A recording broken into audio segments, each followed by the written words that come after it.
अब इस बेटे को कैसे समाप्त किया जाए। सर्पों के आगे डलवाया, पहाड़ से फेंकवाया, कुछ नहीं हुआ। तो सभी जानते हैं कि हिरण्यकश्यप की बहन जिसका नाम होलिका है, होलिका से प्रहलाद ने कहा कि बहन तुम ऐसा करो, इस हमारे कुल को, कलंक को जलाकर राख कर दो। होलिका को संदेश भेजा। होलिका ये हिरण्यकश्यप की बहन है कि आप आग में जलती नहीं हो और तुमको वरदान है, ऐसा करो हमारी इस औलाद को अपने गोद में बैठाल कर जला दो, राख कर दो इस कुल के कलंक को। होलिका विधवा है, विधवा हिरण्यकश्यप की बहन है। सभी जानते हैं कि होलिका जो है बहुत सुंदर है। और एक दिन की बात, होलिका अपने भाई हिरण्यकश्यप के साथ कहीं घूमने के लिए जा रही थी, तो एक विप्रचित्ति नाम का गंधर्व जो था उसकी नजर होलिका पर पड़ी। देखा होलिका बहुत सुंदर है, उसने विवाह का प्रस्ताव होलिका से रखा कि होलिका हम तुमसे विवाह करना चाहते हैं। होलिका ने यह कहा कि विवाह तो हम तुमसे कर लेंगी, लेकिन मेरी एक शर्त है, जो मेरे भाई हिरण्यकश्यप है इनको यदि तुम युद्ध में परास्त कर दो तो हम विवाह कर लेंगे।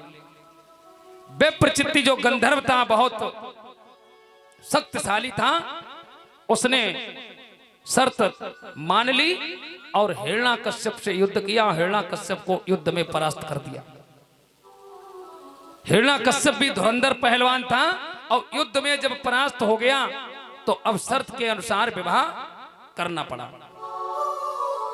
लज्जित हो गया हिरण्यकश्यप और अपनी विवाह का, अपनी बहन का विवाह विप्रचित्ति गंधर्व के साथ में उसे करना पड़ा।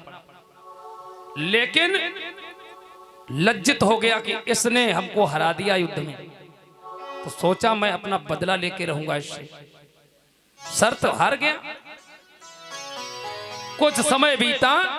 एक दिन की बात, होलिका अपने पति के साथ संध्या का समय लेटी थी और इधर हिरण्यकश्यप ने समय पाकर उस विप्रचित्ति गंधर्व मतलब अपने बहनोई का शीश काट दिया, वध कर दिया, उसे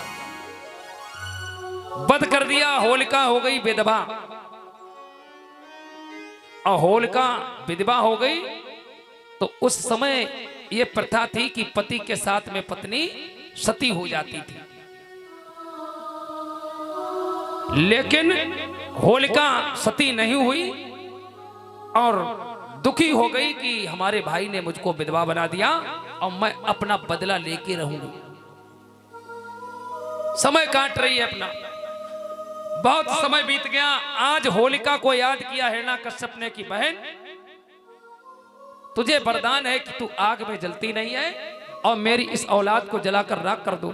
होलिका ने ऊपरी मन से कहा कि भाई हमारा भतीजा है, अरे हमारे यहाँ भेज दो, हम इसको समझा बुझा देंगे, बालक है। कि नहीं, ये नहीं मानने वाला, मैंने बहुत प्रयास कर लिया। आज होलिका को बुलाया गया और वही दिन जिस दिन फागुन महीने में पूर्णमासी के दिन हम लोग होलिका दहन करते हैं, आज लकड़ियों का एक ढेर लगाया गया बहुत बड़ा, और उस लकड़ियों के ढेर के ऊपर होलिका को बैठाला। होलिका को बैठा दिया और होलिका की गोद में प्रहलाद को दे दिया, कहा बहन इसको जलाकर राख कर दो। सभी लोग बड़े गौर से सुनना। लकड़ियों का ढेर लगा और उस पे होलिका बैठा ली गई। होलिका की गोद में हिरण्यकश्यप ने प्रहलाद को आदेश दिया, प्रहलाद बैठ गए और आदेश हुआ इसको जलाकर राख कर दो। अब ये बताओ यहां पर जलाने वाला कौन है? यहां पर जलाने वाला कौन है?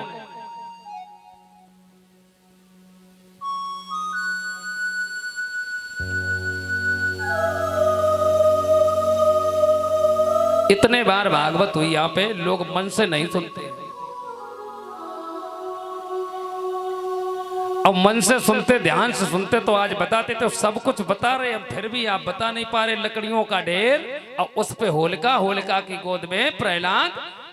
अब पूछ रहे हम जलाने वाला कौन है, तो इतना भी नहीं बता। अग्नि, देखो दुबे जी हमारे छिबरा मुंह का सर है कि नहीं? बताया अग्नि, जलाने वाली चीज अग्नि तो है। कुछ लोग कहते हैं होलिका, जरा सी बात नहीं बता पाई, जलाने वाली अग्नि होती है। आज होलिका की गोद में प्रहलाद, और प्रहलाद जब बैठ गए बुआ की गोद में, तो होलिका ने विचार किया कि मुझे तो बहुत पहले जल जाना चाहिए इस आग में, क्योंकि मेरा पति मुझे छोड़ के चला गया और सती प्रथा का समय था।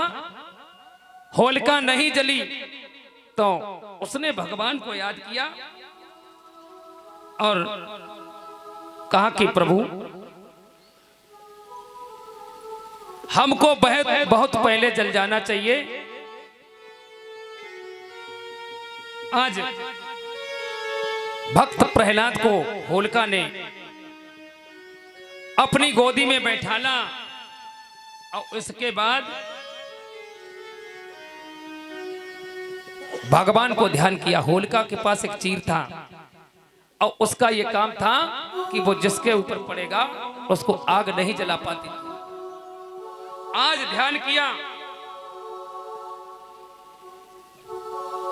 भगवान को याद करके कहा कि प्रभु मैं तो बहुत पहले ही सती होना चाहती थी और मुझे बहुत पहले आग में जल जाना चाहिए, लेकिन आज आप हमें जलाकर राख कर दो।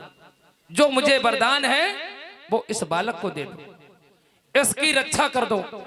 नीचे से लकड़ियों की आग जलनी प्रारंभ हुई और सभी जानते हैं कि जलने वाली वस्तु जो होती है तो वो एक दिन जल जल के कैसी हो जाती है। किसी चीज को जलाया जाए और जल जल के वो कैसी हो जाएगी?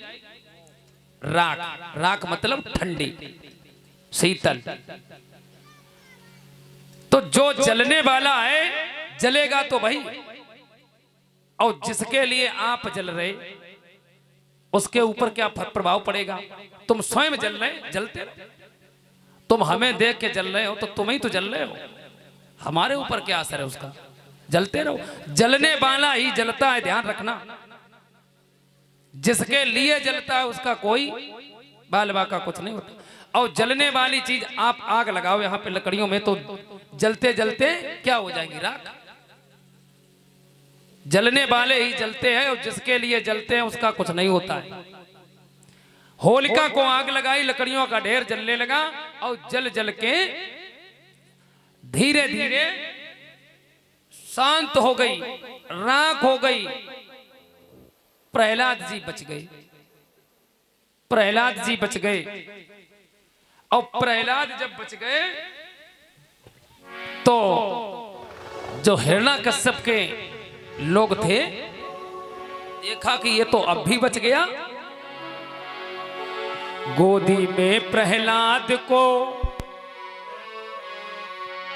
लिया चढ़ा कर नाक, होली की होली हुई वही उड़ गई खाक। आज होली की होली हो गई और सभी जानते हैं कि अगर प्रहलाद किसकी गोद में बैठे थे? प्रहलाद जी को बैठाला गया किसकी गोद में? किसकी गोद में बैठाला गया? होली की। होली प्रहलाद की कौन है? बुआ। और गोदी किसकी होती है? गोदी किसकी होती बताओ? इतनी बहनें बैठी हैं, ये बताइए कि होली जो गोदी है वो गोदी किसकी होती है? माँ की। तो माँ ना बताए पाए रहे, और मेरे लाखन भैया बताए रहे कि माँ की। गोदी माँ की तो होती है, कुछ तो बताओ। गोदी होती है माँ की। और ये बताओ कि माँ की गोद में अगर बालक बैठा है, लेटा है, तो बालक का अहित हो सकता है? आप बताओ। किसी माँ की गोद में और उसका लल्ला लेटा हो तो उसका अहित होगा? पहले माँ का कुछ होगा, उसके बाद बेटे का कुछ होगा। गोदी माँ की होती है, तभी होलिका मैया की जय बोलते हैं, जबकि होलिका प्रहलाद की बुआ है। होलिका बुआ की जय कोई नहीं बोलता, होलिका मैया की जय, यही तो बोलते हैं। ये तभी से बोला जाता है। होली आज लकड़ियां जल जल के राख हो गई और होलिका भी जल गई, प्रहलाद भक्त बच जाते हैं। और यह दृश्य देखा हिरण्याकश्यप के सेवकों ने, सरदारों ने, तो अब खिसियाने लगे, ये दुष्ट अब भी बच गया। इतना प्रयत्न करने के बाद लिखा है कि यह दृश्य देख कर देव वृंद और भक्त प्रहलाद जब बचा तो आकाश मंडल से देवता लोग पुष्पों की वर्षा करने लगे कि भक्त प्रहलाद आज बच गया, और भक्त प्रहलाद की जय जयकार करने लगे। यह दृश्य देख कर देव वृंद भक्त पर रंग बरसाने लगे, और इस ओर क्रोध से निश्चर जन और कीचड़ और धूल उड़ाने लगे।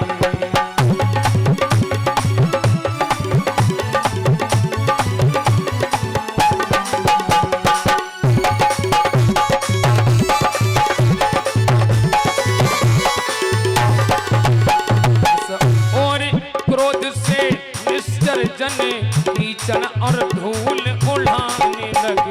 और कीचड़ और धूल उड़ाने लगे।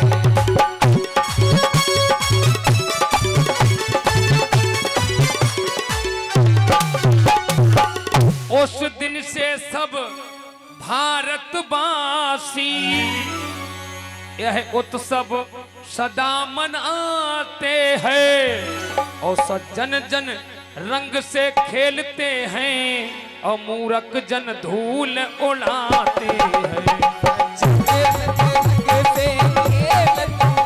मूर्ख जन धूल उड़ाते हैं।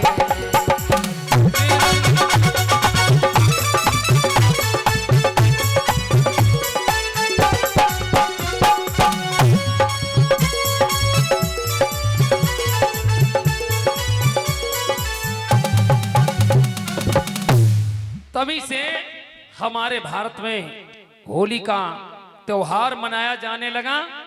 और जो हिरण्याकश्यप के संगी साथी परिवार के लोग थे, देखा प्रहलाद जी बच गए, तो नालियों से कीचड़ लिया और धूल, जितने भी नालियां पानियां थी, कीचड़ ईचड़ लेके और फेंकने लगे, खिसियाने लगे।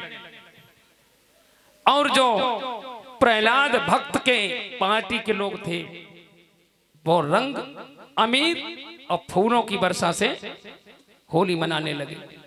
आज भी देखा होगा आपने, जब होली का त्योहार आता है तो हिरण्याकश्यप के परिवार के लोग आज भी हैं, देखे होंगे हर गांव में नालियां साफ करते हैं, वो पौआ पी के कीचड़ ईचड़ लेके बड़ी लेदा लेदी खेलते हैं। ये हिरण्याकश्यप के परिवार के हैं। और जो भक्त हैं वो रंगों से होली खेलते हैं, फूलों से होली खेलते, अबीर गुलाल से खेलते हैं। दोनों लोग आज भी हैं। इस प्रकार प्रहलाद जी जब बच गए, अब हिरण्याकश्यप ने विचार किया कि ये तो फिर भी बच गया, अब क्या किया जाए। तो सोचा, हमें लग रहा है कि अपना काम अपने हाथों से ही करना पड़ेगा। पराधीन सपने सुखनाई और कर विचार देखो मनमाई। हिरण्याकश्यप ने विचार किया कि अब मैं स्वयं इसको मारूंगा। सेवकों को आदेश दिया कि जाइए ईंधन एकत्रित करिए, और एक दालान में बड़ा लोहे का खंभ था, उसके चारों तरफ उसने आग लगवाई और उसको गर्म करवाया। जब गर्म करवाया भयंकर लाल हो गया। सभी जानते हैं कि लोहा जब अधिक गर्म हो जाए तो कैसा हो जाता है? लाल। लाल मतलब, लाल का मतलब लाखन, लाल का मतलब लोहा अधिक गर्म करो तो लाल हो जाता। लाल का मतलब क्या? लाल का मतलब लाल, लल्ला कि गर्म?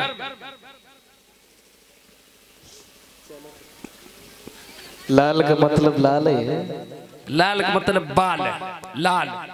लाल का मतलब एक तो लाल हो तो लाल, और एक लाल का मतलब लाल रंग, और एक लाल का मतलब तत्तो। कौन सा लाल? लाल रंग का हो गया। जैसे देखा होगा कि लोहा जब अधिक गर्म करो तो बिल्कुल सिंदूरी रंग का भयानक हो जाता है। जब हो गया तो प्रहलाद को बुलाया, कहा प्रहलाद आज मैं तेरा राम देखूंगा। अब प्रहलाद जी ने देखा मेरा राम, कि हां आज मैं तेरे राम को देखना चाहता हूं कि तुझे कहां कहां उसने बचाया, कि देख इस खंबे में भी तेरा राम है क्या? प्रहलाद ने नजर मारी खंबे पे, भयंकर लाल खंबा, इतना भयानक, और विचार किया कि आज तो नहीं बच पाएंगे। इतना गर्म बड़ा खंबा विशाल, और इतना गर्म कर दिया, लाल हो गया, आज नहीं बचेंगे। मन में सोच रहे छोटे से बालक। देखा तो विचार करने लगे,